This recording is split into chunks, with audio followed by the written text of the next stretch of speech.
హయాంలో అప్పటి ఓ మంత్రి రెచ్చిపోయేవారు. ఏం చేసినా చెల్లుబాటు అవుతుందనుకున్నారు. చట్టం తన చేతిలో చుట్టమనుకొని విర్రవీగారు. తనకు నచ్చని వ్యక్తిని వెనకుండి ఏకంగా హత్య చేయించారనే ఆరోపణలు ఎదుర్కొంటున్నారు. అప్పటి ప్రభుత్వ పెద్దల అండ ఉండడంతో కేసు నుంచి 4 ఏళ్లు తప్పించుకున్నారు. పోలీసులు సైతం ఏమీ చేయలేక కళ్ళు మూసుకున్నారనే విమర్శలు వచ్చాయి. కానీ కూటమి ప్రభుత్వం అధికారంలోకి వచ్చిన తర్వాత పరిస్థితి మారింది.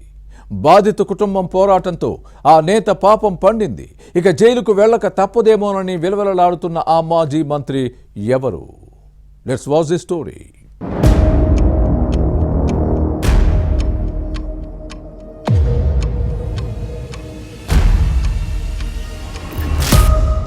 కాకినాడ జిల్లా తుని నియోజకవర్గానికి చెందిన మాజీ మంత్రి దాడిశెట్టి రాజా వైసీపీ హయాంలో రెచ్చిపోయారు. అధికారాన్ని అడ్డం పెట్టుకుని చేసిన నేరాలు ఘోరాలు అన్నీ ఇన్ని కావు. తనకు వ్యతిరేకంగా ఉన్నారనుకుంటే అక్రమ కేసులతో వేధించి అరెస్టులు చేయించేవారు. ఎక్కువ చేశారనుకుంటే హత్యలకు వెనకాడేవారు కాదనే ఆరోపణలు లేకపోలేదు. అలాంటి ఓ రేసులో ఇప్పుడు దాడిశెట్టికి ఉచ్చు బిగుస్తోంది. హత్య కేసు నుంచి తప్పించుకునేందుకు గత వైసీపీ ప్రభుత్వ హయాంలో పలు రకాలుగా ప్రయత్నించారు. కానీ ఇప్పుడు అవన్నీ బెడిసికొట్టాయి. చివరకు అరెస్టు చేయకుండా ముందస్తు బెయిల్ కోసం ప్రయత్నించినా హైకోర్టు తిరస్కరించింది. దీంతో చేసిన పాపానికి త్వరలో అరెస్ట్ అయ్యే పరిస్థితి రావడంతో విలవిల్లాడుతున్నారు.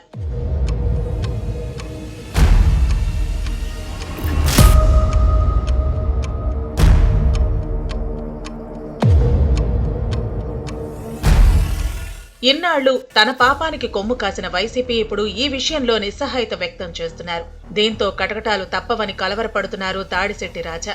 తుని నియోజకవర్గం తొండంగి మండలం ఆంధ్రజ్యోతి విలేఖరిగా పనిచేసిన కాతా సత్యనారాయణ 2020లో హత్యకు గురయ్యారు. విధులు ముగించుకుని ఇంటికి వెళుతున్న సమయంలో రాత్రివేళ కొందరు ఆగంతకులు రాజా నివాసానికి దగ్గరలో మాటువేసి హతమార్చారు. ద్విచక్ర వాహనంపై తన నివాసానికి చేరుకునే క్రమంలో కిరాయి రౌడీలు అతి కిరాతకంగా హత్య చేశారు. దీనిపై అప్పట్లో ప్రజా సంఘాలు, జర్నలిస్టులు, యూనియన్లు ఆందోళన చేశాయి. ఈ కేసులో రాజా సూత్రధారి అని మృతుడి కుటుంబ సభ్యులు ఫిర్యాదు చేశారు. హత్యకు కొన్ని రోజుల ముందు రాజా అనుచరుల నుంచి వచ్చిన బెదిరింపు ఫోన్ కాల్స్ పై ఆధారాలతో సత్యనారాయణ పోలీసులకు కంప్లైంట్ చేసినా పట్టించుకోలేదు.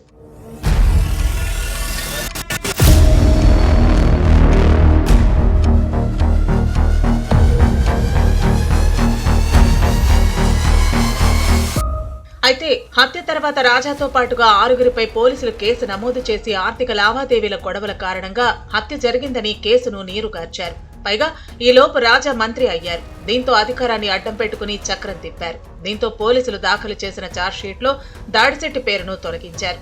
దీనిపై సత్యనారాయణ సోదరుడు గోపాలకృష్ణ న్యాయవాదిగా హైకోర్టులో పిటిషన్ దాఖలు చేసి ఆధారాలు అందించారు. అయితే అసెంబ్లీ ఎన్నికల సమయంలో యువగళం పాదయాత్రకు వచ్చిన టీడీపీ జాతీయ ప్రధాన కార్యదర్శి లోకేష్ ను సత్యనారాయణ కుటుంబ సభ్యులు తమ ప్రాంతంలో కలిసి జరిగిందంతా వివరించారు. తమకు న్యాయం చేయాలని కోరారు. రాజా తన అధికారాన్ని అడ్డం పెట్టుకుని కేసు లేకుండా చేసుకున్నారని లోకేష్ దృష్టికి తెచ్చారు. కూటమి ప్రభుత్వం వచ్చిన తర్వాత న్యాయం చేస్తామని హామీ ఇచ్చారు.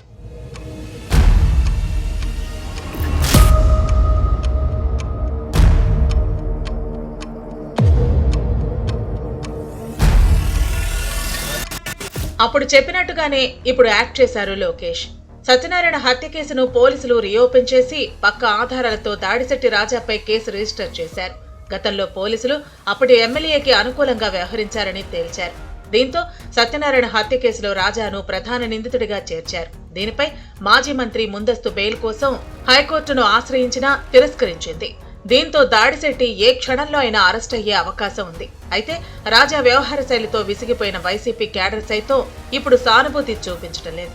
జర్నలిస్టు హత్యలో నిందితుడని తేలటంతో పార్టీ కూడా రాజాకు మద్దతిచ్చే పరిస్థితి లేదు. దీంతో కటకటాలు తప్పవని సదరు మాజీ మంత్రి కలవరపడుతున్నారు.